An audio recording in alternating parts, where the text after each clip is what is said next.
안녕하세요. 박프로입니다.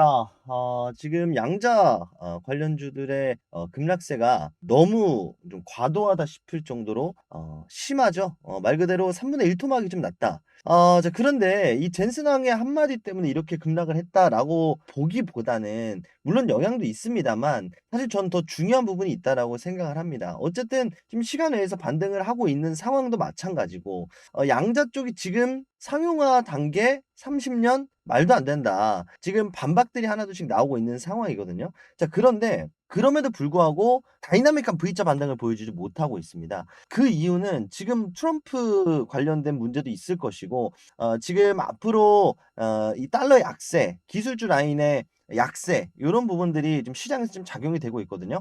그래서 이번 양자의 좀 하락세를 우리가 좀 어떻게 해석을 해야 될지, 그리고 언제쯤 우리가 반등을 좀 기대를 할 수 있을지, 그리고 이번 양자의 하락 과연 우리가 좀 어떻게 받아들여야 되는지, 지금 시장에서 가장 중요한 일정이자 가장 핫했던 테마, 핫했던 섹터 과연 어떻게 우리가 좀 바라봐야 될지 영상을 좀 준비를 했습니다.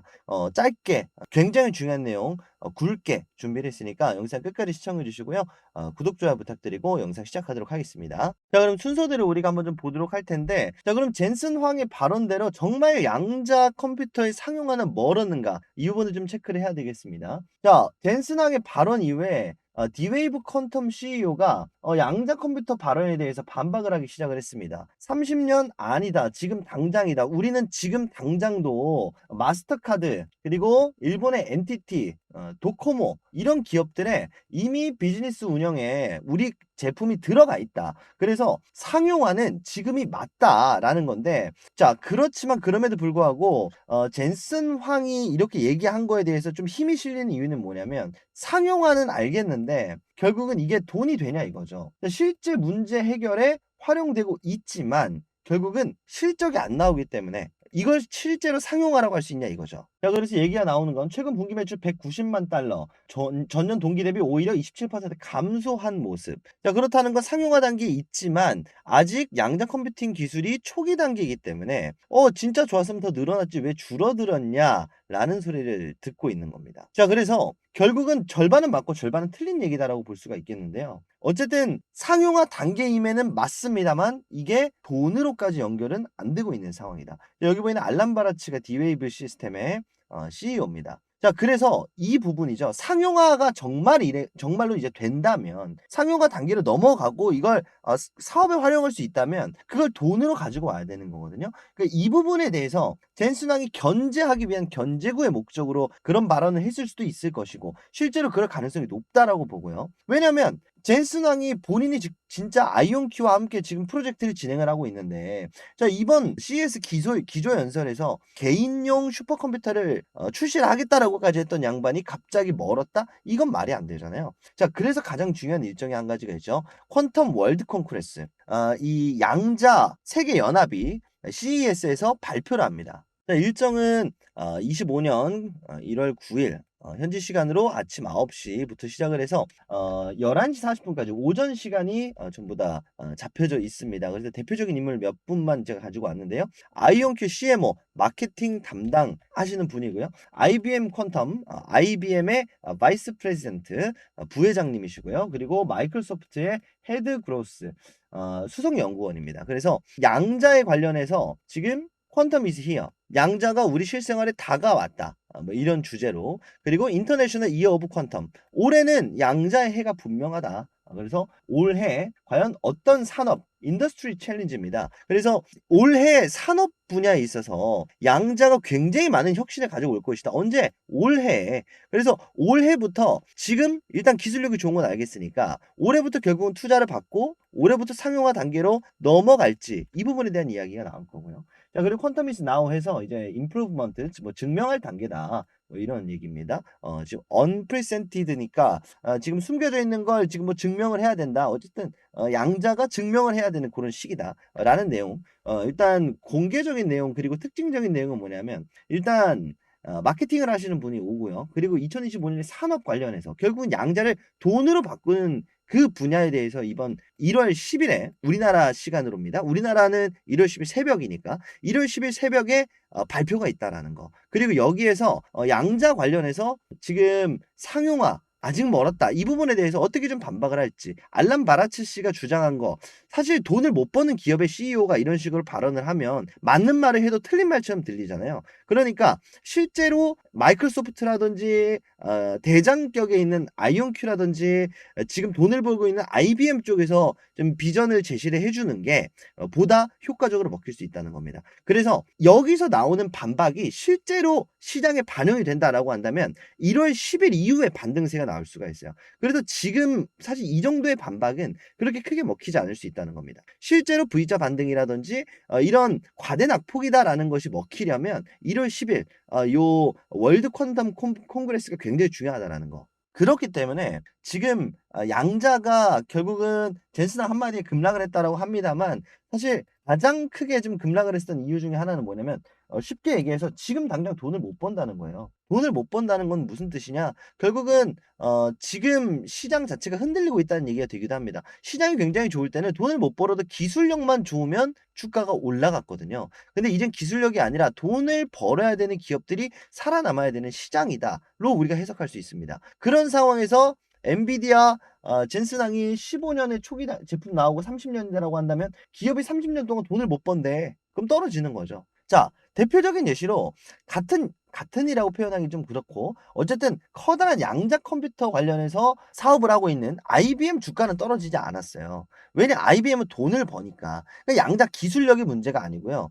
돈을 버냐 못 버냐가 문제입니다. 그래서 핵심은 뭐다? 1월 9일 우리나라 현지 시간으로 1월 10일에 있는 여기서 이 비즈니스 모델 관련된 얘기가 나오는 게 굉장히 중요하다라는 거죠. 자, 그 얘기가 나오면 이제 젠슨항의 얘기는 완전히 신뢰도를 꺾어버리고, 아, 이 사람 이기적인 사람이구나. 이 사람이 삼성전자 이 디램 카드를 만드는 회사인가요? 이렇게 얘기할 정도로. 그렇게 얘기해 놓고 다음 날에는 갑자기 또 그래픽 카드에 또 삼성전자 거 넣었다고 이런 식으로 얘기를 했잖아요. 정말 이 언변에 굉장히 능한 사람이거든요. 그래서 요런 부분들이 좀 어느 정도 해소가 돼야 되는 상황. 그리고 그게 1월 10일 1월 9일이죠, 현지 시간으로. 요거 굉장히 중요할 수밖에 없겠다. 말씀을 드리도록 하겠습니다. 그럼 더 이제 중요한 내용이 있는데, 자, 그럼에도 불구하고 젠슨항 얘기 알겠어. 근데 현재 주가에서 30% 40%쯤은 너무 과도하잖아요. 왜 이렇게 과도하느냐? 지금 시장이 말씀드렸던 것처럼 수익을 내야지만, 지금 실적을 가져와야지만 살아남을 수 있는, 한마디로 미국 시장에도 지금 리밸런싱 예, 지금 흐름이 좀 다가왔거든요. 지금 양자를 비롯해서 기술주 라인에 지금 급락세가 나오고 있는 그 이유 자체가, 다시 한번 트럼프 리스크라고 제가 표현을 드렸습니다만, 어쨌든 지금 불확실성이 좀 늘어나고 있는 지금 미국 시장이다. 조정기에 좀 들어갔다. 이런 평가들이 상당히 많거든요. 근데 내용을 좀 보게 되면 달러 강세다. 1,460원까지 상승을 했다. 이런 이야기도 나왔고, 결국 이제 달러 강세로 들어갔었던 이유 자체가 뭐냐면 지금 트럼프가 자, 보편 관세를 적용을 한다 그랬었잖아요. 근데 요 부분에 대해서 이게 실제로 적용이 될 수도 있겠다에 대한 위험성이 좀 되살아나고 있다는 거죠. '설마 진짜 그렇게 하겠어?' 라고 했지만, 자, 이게 적용이 되게 됐을 때 파월 의장은 뭐라고 얘기를 했냐면, "아, 그렇게 되면 수입품이 비싸지고 관세만큼 더 비싸게 들여오고, 그럼 물가가 올라가고 인플레이션을 다시 한번 자극할 거다. 그럼 물가가 더 오를 거다. 그러면 금리를 내리는 게 아니라 오히려 올려야 되는 상황이 올 수도 있겠다." 이게 어디서 나왔냐면 FOMC 의사록이 나왔습니다. 그래서 이번에 금리를 인하를 시키긴 했습니다만 4회 인하시키지 않고 2회만 인하시키겠다 했던 그 이유가 바로 요거였던 거예요. 인플레이션 다시 자극할 거야, 트럼프가. 근데 지금 뭐 비상사태 이거를 뭐 활용을 하겠다, 이런 얘기들이 지금 나왔거든요. 그러면서 이 파월의 걱정이 진짜가 될 수도 있을 것 같은데라는 생각이 들면서 달러 값이 상승을 하고, 달러 값이 상승을 하게 되면 금리 안 낮출 것 같고, 그럼 시장에 돈이 안 풀릴 것 같고, 그러면 실적이 안 나온 기업들은 우리 알잖아요. 금리가 올라가면 이 기술주 라인 성장하는 기업들은 타격이 굉장히 클 수밖에 없습니다. 어쨌든 지금 돈이 안 나오니까 투자금을 받아야 되는데 기업들이 문을 닫죠. 빌린 돈이 있고 부채가 있는데 금리를 갚아야 되는데 이자를 갚아야 되는데 금리가 올라오면 이자 값이 늘어나죠. 자, 그러니까 성장세가 늦어질 수밖에 없다는 겁니다. 그리고 이 보도가 지금 CNN 쪽에서 나왔기 때문에 사실 그렇게 공신력이 있다라고 보기는 좀 쉽지는 않아요. 어쨌든 CNN 자체가 이 바이든 대통령 쪽의 언론이거든요. 그래서 공화당 쪽은 아니고 민주당 쪽에서 나온 얘기이기 때문에 트럼프를 까내리는 뉘앙스의 발언일 수 있겠습니다만 분명히 어쨌든 시장에 영향을 주고 있다라는 거죠. 자, 대표적인 예시로 자, 지금 뉴스케일 파워 그리고 오클로라고 하는 이제 SMR 기업, 친 트럼프 기업들 새로운 원전 AI 시대로 접어들면서 이 전기 생산, 전력에 대한 중요도가 굉장히 많이 높아졌었는데 자, 결국은 SMR도 이제 막 늘려나가기 시작하는 단계고 개발 단계에 있는 기업이기 때문에 양자만 떨어진 게 아니라 요 SMR 기업들 양자는 오른 게 많았기 때문에 내려간 게 많은 건데 자, 요 SMR은 사실 많이 오르지도 않았거든요. 자, 그런데 10% 가까운 하락세가 나왔다는 거. 그리고 특히나 마이크론 테크놀로지 같은 경우에는 굉장한 호재가 나왔죠. 엔비디아 쪽에 탑재를 한다고 했는데도 주가가 오히려 빠졌어요. 왜지? 결국은 마이크론은 지금 캐파가 너무 적기 때문에 지금 당장 캐펙스를 많이 늘려가지고 투자금을 많이 늘려가지고 캐파를 늘리지 않는 이상 엔비디아 쪽에 공급하는 이 디램은 제한적일 수밖에 없습니다. 그래서 수익 개선이 나올 수가 없는 현재 상황이에요. 다만 향후를 생각하면 엔비디아 쪽이 납품하고 확장시켜 가지고 성장할 수 있겠지만 지금 당장 어려운 기업들 지금 당장 어려운 건 누구죠? 양자. 지금은 어렵습니다. 냉정하게. 그렇죠? SMR도 마찬가지고요. 그 좋은 지금 반도체 중에서도 지금은 어렵습니다. 마이크론 테크놀로지는. 그래서 이런 기업들, 지금 당장 돈을 못 버는 기업들, 지금 당장 투자를 받아야 되는 기업들의 데미지가 계속 누적이 되고 있다는 거죠. 그럼 이제 우리가 생각해 볼 수 있는 건 그럼 트럼프의 이런 스탠스는 언제까지 지속되고 결국은 왜 이러는 걸까를 좀 알아야 다시 한번 눌렸었던 주가가 반등하는 그 시점을 우리가 알 수 있을 것 같은데요. 지금 트럼프는 결국은 금리를 내릴 거라고 저는 생각을 합니다. 왜냐? 결국은 국채 금리를 통해서 미국 국채를 통해서 미국 재정 적자를 좀 회복을 하려고 하고 있거든요. 지금 트럼프의 1순위 목표입니다. 지금 요 하늘색 막대 바로 되어 있는 게 미국의 재정 적자고요. 재정 적자. 그리고 요 파란색 선으로 되어 있는 게 미국의 정부의 빚입니다. 부채입니다. 부채. 자, 지금 보면 2017년도까지는 오히려 빚이 감소하는 모습을 보여줬죠. 요때 트럼프 집권 시기입니다. 자, 그런데 바이든이 집권하고 나서 재정 적자가 엄청나게 늘어납니다. 물론 코로나19도 있었습니다. 그래서 이때부터 이 파란 색깔 막대로 되어 있는 이 선 있죠. 이 선이 갑자기 급속도로 상승을 하기 시작하거든요. 그래서 2030년대가 되면 굉장히 위험하다. 좀 시비어 포캐스트라고 되어 있는데 굉장히 위험한 단계까지 도달할 수가 있다. 이대로 냅두면 2033년에는 미국은 위험하다. 그러니까 이거 내가 해결할게. 이겁니다. 근데 뭘로 해결할 거냐? 바로 미국 채권을 좀 생각을 하고 있거든요. 자, 그러니까 보편 관세 얘기가 나오는 거야. 보편 관세가 나와서 달러 값이 높아져야 미국 채권을 비싸게 팔아 넘길 수가 있습니다. 자, 그리고 금리를 결국적으로 전 낮출 거라고 보는데요. 다만 트럼프가 집권한 이후에 낮출 확률이 굉장히 높겠다. 채권에 대한 이해 잠깐만 말씀을 드리고 하면 자, 기존 금리가 4.5%라고 해보겠습니다. 근데 이걸 기존 금리 4.0%로 낮추면 자, 기존에 있었던 4.5 뭐죠? 내가 미국한테 돈을 빌려주면 미국이 4.5% 이자를 가지고 나한테 주는 겁니다.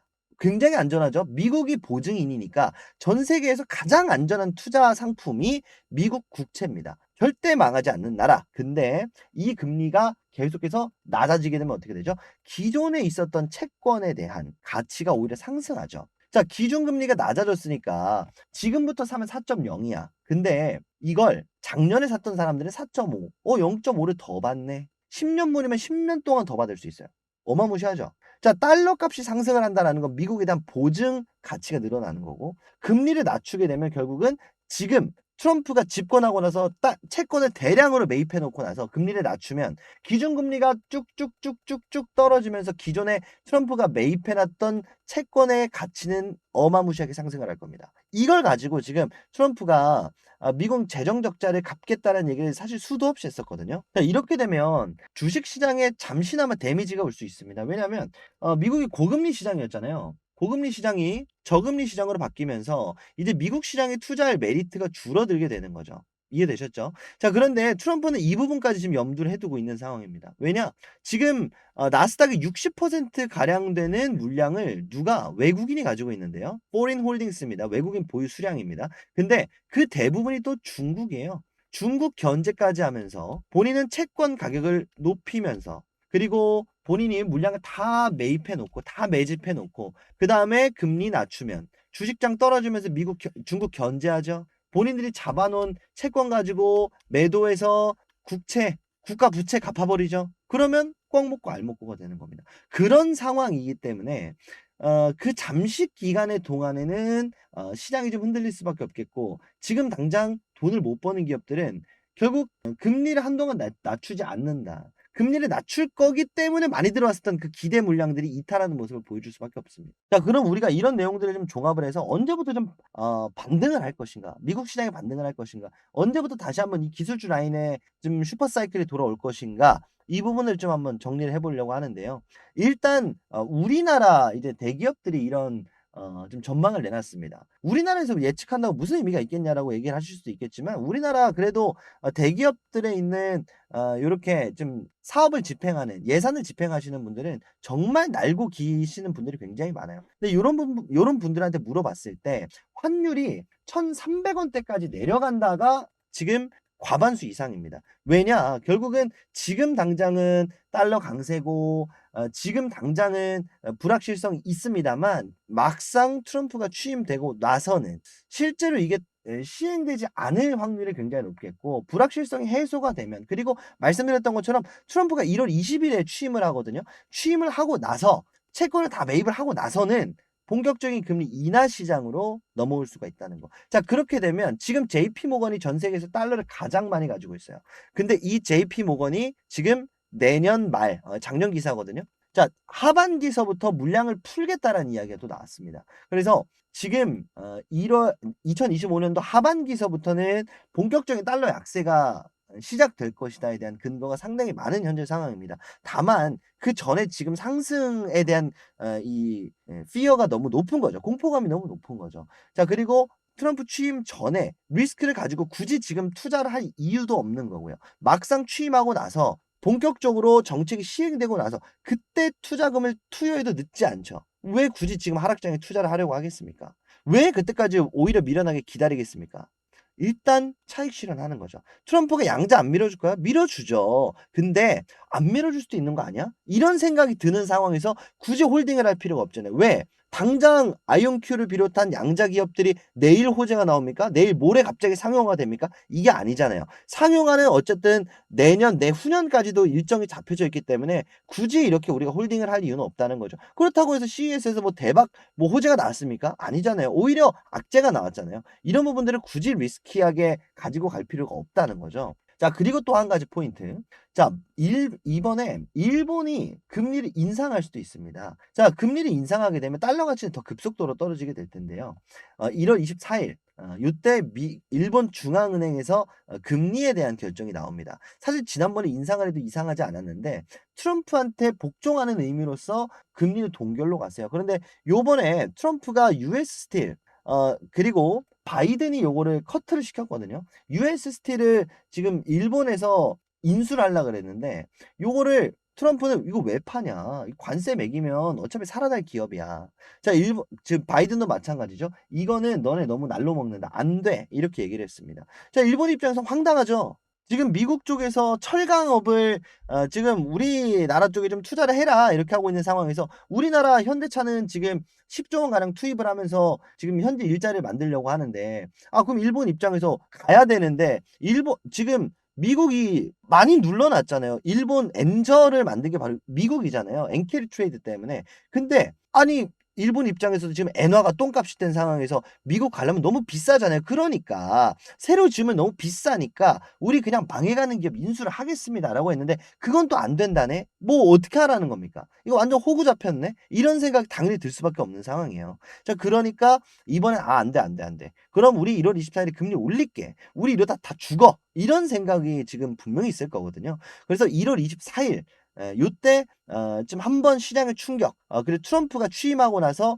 시장의 충격, 24일의 충격. 그래서 시장이 본격적으로 안정세로 가기 위해서는 이 2월서부터는 좀 안정세로 좀 들어가지 않을까 싶습니다. 자, 그래서 오늘 내용을 좀 정리를 해 보면요. 단기적으로는 퀀텀 월드 콩그레스 요 CES 일정이 1월 10일에 일단은 있습니다. 그래서 단기 반등이 나온다라면 1월 10일을 우리가 체크를 한번 해 보셨으면 좋겠다 말씀을 드리고, 자, 결국은 이제 데이터 센터 단계로 지금 흐름이 많이 넘어가 있는 상태예요. 자, 데이터 센터 투자들도 나오고 있는 상황이고, 자, 그럼 결국 이제 전력 문제로 다시 한번 넘어오게 될 텐데, 이게 쉽게 넘어오지 못하는 이유가 금리, 그리고 지금 당장 실적을 내지 못하고 있기 때문이다라고 말씀을 드렸는데 결국은 지금 데이터 센터 쪽도 사실 돈을 잘 버는 상황은 아닙니다. 근데 데이터 센터 쪽에 지금 투자가 들어가고 있다는 거는 결국 이제 SMR 그리고 양자 쪽에도 투자가 금방 들어올 수 있다는 거거든요. 그래서 결국은 시간 문제일 수 있다라는 점 요거 다시 한번 좀 말씀을 드리고 결국은 뭐 초전도든 이온 트랩이든 핵심은 전기 저항을 제로로 만들면서 에너지를 온전히 100%를 쓰는 그 기술을 우리가 또 얘기를 하고 있는 거기 때문에 우리가 단기적으로 좀 일정을 좀 체크를 해 보게 되면 1월 10 일에서 1월 20일 월드 콩그레스 때 어떤 좀 해명이 나오는가 내지는 뭐 계획이 나오는가 내지는 요때 이후로 어떤 투자가 들어오는가 이거 첫 번째로 체크를 하셨으면 좋겠고 자 그리고 중장기적으로 우리가 본격적인 시장의 안정세가 들어가는 그 시기다라고 한다면 말씀드린 대로 1월 24일 일본 중앙은행의 금리 인하 자 그리고 트럼프 취임 이 사이에 한번 큰 조정이 올 수도 있다라고 생각을 합니다. 그리고 내지는 1월 24 일에 뭐 일본이 깜짝 뭐 금리를 엄청나게 올려버린다든지 아니면 동결로 간다든지 예측이 불가능하잖아요. 그래서 1월 24일 이후에 방향성이 좀 정해지지 않을까 싶어요. 그래서 지금 양자를 관심이 있으시거나 내지는 양자를 추가로 좀 담아야겠다라고 생각하시는 분들은 양자에 관련된 정보는 1월 10일에 나오고요. 자 그리고 시장에 관련된 얘기는 1월 20일, 24일 날 나옵니다. 자 말씀드린 것처럼 주가가 급락하는 데 있어서 분명히 과대 낙폭된 부분은 시장의 몫이 있었고 양자라는 부분에 대한 몫이 있었습니다. 근데 우리가 IBM을 통해서 확인했었던 내용은 양자 때문에 떨어진 폭은 그렇게 높지 않다는 거죠. 그렇다는 건 단기 반등은 나올 수 있겠습니다만 사실 그렇게 크게 영향은 있을 수가 없겠다. 사실 가장 중요한 건 트럼프 취임 이후에 자 그리고 24일에 중앙은행 금리 일본 중앙은행 금리 요거 두 개 체크하는 게 가장 베스트일 겁니다. 그래서 요때 이후에 내지는 2월 초서부터 우리가 공격적으로 양자에 투자를 한다고 한다면 그때가 가장 베스트 시기가 되지 않을까 싶어요. 결국은 중국과 유럽이 이렇게까지 많이 투자하는 이유가 괜히 있는 게 아니거든요. 지금 미국이 현저하게 부족합니다. 거의 중국이 5배 투자를 하고 있어요. 과연 이걸 트럼프가 냅둘까요? 지금 반도체 관련해서 지금 중국 쪽에 넘겨주지 않는 이유 중에 하나가 뭐겠습니까? 결국은 견제하는 거예요. 지금 기술력이 절대 밀리지 않기 위해서 견제를 하고 있는 상황에서 미래 먹거리가 뻔하디 뻔한 양자를 포기한다? 말도 안 되는 거죠. 결국은 미국의 국채 금리 가격을 조절하기 위한 하나의 쇼맨십이다라고 저는 생각을 하고요. 어쨌든 그런 부분들이 1월 24일 이후에 좀 안정세가 접어들었을 때 우리가 2월서부터는 좀 다시 한번 아이온큐가 폭발적인 상승을 보여주는 슈퍼 사이클이 좀 다시 한번 나오지 않을까 싶습니다. 그래서 지금 당장 우리가 섣부르게 접근하기에는 굉장히 좀 위험한 구간이다라는 걸 다시 한번 좀 말씀을 드리는데 결국은 2월 달부터 우리가 어차피 명절 지나고 어차피 그때 명절이니까 명절 지나고 나서 2월서부터 방향성이 정해지면 다시 한번 기술주 빅테크들 가면서 거기 들어가는 양자 투입되면서 투자 들어오면서 다시 한번 상승으로 가는 요런 그림 한번 좀 그려보는 게 어떨까 이렇게 좀 생각을 합니다. 그래서 요런 흐름으로 좀 나오지 않을까 싶습니다. 절대로 뭐 이게 단순하게 뭐 우리나라 정치 테마처럼 쭉 올랐다 쭉 빠지는 그런 사실 내용은 아니잖아요. 언젠가는 올라오게 되겠습니다만 그 언젠가가 언젠지 모르고 오매불만 기다리기보다는 우리가 일정 체크를 하고 그때 맞춰서 좀 대응할 수 있는 정말 투자자로서의 이벤트 드리븐 일정을 체크를 하는 그런 습관을 들일 수 있는 또 여러분들이 좀 되셨으면 좋겠습니다. 그래서 오늘은 제 생각 이렇게 짧게 좀 말씀을 드려봤고요. 양자의 일정 오늘 그리고 오늘 말씀드린 내용들 머릿속에 좀 숙지하셔서 앞으로 좀 투자하시는 데 있어서 오늘 영상이 분명히 좀 도움이 되셨기를 바라보도록 하겠습니다. 마지막으로 우리 구독자 여러분들을 위해서 좀 운영하고 있는 주식 공부방, 미국 주식 공부방에 대해서 좀 말씀을 좀 드려보려고 하는데, 미국 주식에 사실 관심은 있는데, 좀 생각보다 많이 접근하기가 어려우신 분들이 많으실 거예요. 뭐 세금 문제도 있을 거고, ETF를 사야 되는지, 어떤 계좌를 활용해야 되는지, 어떤 종목을 사야 되는지, 이런 부분들에 대해서 많이들 좀 고민하다가 늦춰지는 경우를 제가 굉장히 많이 봤거든요. 자, 우리 구독자 여러분들은 그런 일 없게 제가 여러분들을 위해서 주식 공부방 또 하나 운영을 하고 있습니다. 이런 분들이 참여하면 좋을 것 같습니다. 미국 주식 하고는 싶었는데 어떻게 하는지도 모르겠고 계좌 개설 어떻게 하는지 이 세금 문제는 또 어떻게 해야 되는지 어느 증권사를 활용하는 게 좋은지 이런 분들 어떤 상품을 사야 되는지 ETF를 사야 되나 종목을 사야 되나 이거를 모르시는 분들 고민 중이신 분들이라면은 제가 한 번에 해결해 드릴 수 있는 주식 공부방 2방 들어오시면 좋겠습니다. 우리 구독자 여러분들이라면 제가 전부 다 무료로 좀 운영을 하고 있고요. 주식 공부방 입장 방법은 1668-5284번 제가 수신 전용 번호로 이렇게 하나 개설을 해놨습니다. 그래서 여러분들 개인정보 유출이라든지 이런 부분들 때문에 1668-5284번 제가 수신만 가능한 번호이기 때문에 요거는 요 활용 용도 빼고는 다른 방법으로는 이용하지 않는다는 점 미리 좀 말씀을 드리고 1668-5284번으로 공부방이라고 문자 발송해 주시면 되겠고요. 구독 안 누르신 분들은 눌러주시고 구독자분들이라면 모두 다 무료로 공부방 입장 도와드리도록 하겠습니다. 참고로 제가 뭐 하는 분이냐 자기소개를 좀 굉장히 늦게 하는 것 같은데 말씀을 간단하게 드려보면 저는 투자 자산 운용사입니다. 그래서 자격증 없이 그냥 뭐 이게 좋다 저게 좋다 이런 사람이 아니라요. 저도 제 증을 걸고 문제가 생기면 제 증이 날아가거든요. 그래서 여러분들한테 이렇게 말씀을 드리는 데 있어서는 어느 정도 좀 전문적인 지식을 가지고 말씀을 드린다는 점 좀 말씀을 드립니다. 그래서 11,482분과 함께하는 요 박준영 자문역이라고 돼 있죠. 자산 운용사로서 자문역으로 활동을 하고 있습니다. 여러분들한테 자문을 해드릴 수 있는 역할이다라는 거거든요. 그래서 여러분들 요거 많이들 참여하셔서 여러분들이 궁금하신 점들 많이들 좀 물어보실 수 있게 우리 구독자 여러분들한테는 모두 다 제공을 해드리도록 하겠습니다. 이 방에서 뭘 하느냐 간단하게 좀 말씀을 드려보면 당연하게도 뭐 일론 머스크 관련된 요 내용들도 공부방에서 좀 말씀을 드렸고요. 그리고 계속해서 나오는 요런 이야기들 뭐 미고비 얘기도 있고 배터리 관련된 얘기들도 있고 단순하게 이것만 보는 게 아니라 실제로 이런 텔레그램 공부방에서 얘기가 나오는 중에 350%나 상승이 나왔습니다. 그래서 긍정적인 얘기들이 나오고 있는지 어떤 부분들이 나오는지 여러분들이 요거 하나만 들어오셔서 어떻게 흘러가고 있는지 좀 체크를 하셨으면 좋겠습니다. 최근에 아이온큐 양자 컴퓨팅 굉장히 또 떠올랐을 때 여러분들한테 또 소개를 드렸었는데 요 아이온큐도 여러분들 또 양자 컴퓨팅 또 말씀을 드리는 동안에 3배 가까운 상승을 또 보여줬습니다. 그래서 사실 미국 주식은 굉장히 정직합니다. 지금 나오고 있는 주제 그리고 나오고 있는 논쟁거리 호재 이런 것들이 굉장히 또 정직하게 좀 반영이 되는 또 주가에 반영이 되는 또 시장이 미국 주식이다 보니까 여러분 요거 참여 많이들 하셨으면 좋겠고요.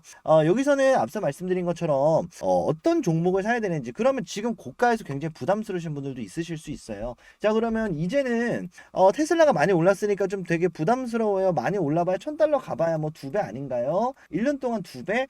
이럴 바엔 그냥 국장하는 게 낫지 않아요? 이런 분들도 계실 수 있습니다. 그래서 지금 어떤 종목을 좀 봐야 되는가 여러분들한테도 이렇게 좀 보고서로서 좀 살만한 종목들 괜찮게 보고 있는 종목들 분석 보고서들도 공유를 드리고 있습니다. 자 그리고 이렇게 매일매일 또 시황도 나오고 있으니까요. 어떻게 좀 미국 시장이 돌아갔는지 지금 뭐 미국 경제 지표가 어떤지 반드시 좀 체크를 하셔야 되는데 일일이 찾아보면 귀찮잖아요. 요거 여러분들 주식 공부방에서 우리 구독자라면 모두 다 드리고 있으니까 어떻게 할지 모르시겠는 분 미국 주식에 관심 있으신 분들은 지금 바로 모두 다 참여 1668-5284번으로 공부방이라고 문자 남겨주시면 되겠습니다. 미국 시장은요 항상 고점이다라는 소리를 10년 넘게 들어왔습니다. 지금이 고점인 것 같죠? 내년이 고점, 내년 되면 또 작년에 살걸, 내후년 되면 작년에 살걸. 사실 미국 주식은 시작을 할 거라면 가장 빠르게 하는 게 좋습니다. 물려도 나스닥에 물리라는 얘기가 있죠. 결국은 전 세계에 돈이 몰리는 시장이 미국 시장 나스닥이다 보니까 여러분들이 미국 주식에 관심이 있는데 하는 법을 몰라서 하는 시대는 사실 이미 지나갔다라고 좀 생각이 들고요. 여러분들이 조금이라도 관심이 있으시다면 저를 만나셨으니까 제가 운영하는 공부방 들어오셔서 도움들 많이들 받으시고 앞으로 어떤 기업을 좀 사야 되는지 주목을 해야 되는지 앞으로 좀 미국 시장을 또 배워가는데도 실제로 이렇게 관심만 있는 게 아니라 테슬라가 올랐는데 국내 시장에 테슬라 관련주가 뭐가 있어? 이게 아니라 테슬라에 직접 투자하는 또 새로운 또 주식 투자의 이면 국내장에서 너무 많이 되어서 나 주식을 못 하겠어요 라고 하시는 분들도 이제 미국 주식을 시작을 하면서 매일매일 좀 수익이 쌓여가는 느낌에 좀 다시 한번 좀 주식의 재미를 느꼈어요 이렇게 느끼시는 분들도 굉장히 많거든요. 자 그래서 여러분들 미국 주식을 한 번씩은 안 해보신 분들은 뭐 해보시고 선택을 하시거나 이런 식으로 생각을 하시는 것도 굉장히 좀 중요한 포인트가 되지 않을까 싶습니다. 안 하는 거랑 못 하는 거는 분명히 다르거든요. 내가 선택을 하는 거랑 선택지가 아예 없는 거, 내가 미국 주식을 할 줄 몰라서 한국 주식을 하는 것만큼 사실 가장 손해보는 게 없거든요. 그래서 여러분들 요거 반드시 제가 준비해 놓은 공부방 반드시 꼭 한 번씩 참여해 주셨으면 좋겠습니다. 굉장히 또 열심히 준비를 했거든요. 우리 구독자 여러분들 미국 주식 하는 데 있어서 제가 또 무심양면 도움드릴 수 있는 부분들 도움드리도록 하겠습니다. 1668-5284번으로 공부방 문자 남겨주십시오. 오늘 제가 준비한 시간은 여기까지고요. 저는 다음 시간에 더 유익한 내용, 더 좋은 내용으로 우리 구독자 여러분들한테 인사드리도록 하겠습니다. 저는 여기서 물러나 보겠습니다. 다음 시간에 뵙겠습니다. 감사합니다.